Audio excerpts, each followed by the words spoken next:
Porphyria's Lover by Robert Browning. The rain set early into night. The sullen wind was soon awake.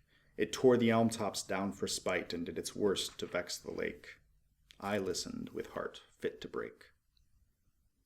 When glided in Porphyria, straight she shut the cold out and the storm, and kneeled and made the cheerless grate blaze up and all the cottage warm. Which done she rose, and from her form withdrew the dripping cloak and shawl, and laid her soiled gloves by, untied her hat and let the damp hair fall. And last she sat down by my side and called me. When no voice replied, she put my arm about her waist, and made her smooth white shoulder bare, and all her yellow hair displaced, and stooping made my cheek lie there, and spread o'er all her yellow hair, murmuring how she loved me. She, too weak for all her heart's endeavor to set its struggling passion free from pride, and vainer ties dissever, and give herself to me forever.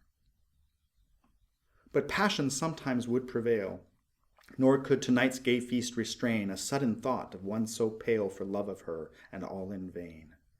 So she was come through wind and rain.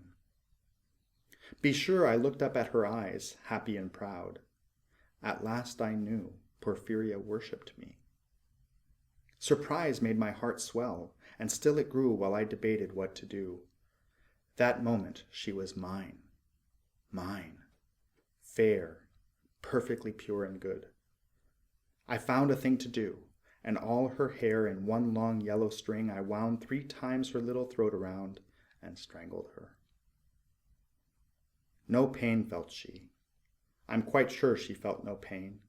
As a shut bud that holds a bee, I warily oped her lids. Again laughed the blue eyes, without a stain. And I untightened next the tress about her neck.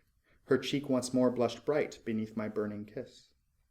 I propped her head up as before, only this time my shoulder bore her head, which droops upon it still, the smiling rosy little head.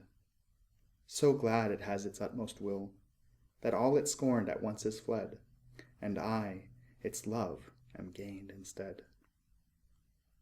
Porphyria's love.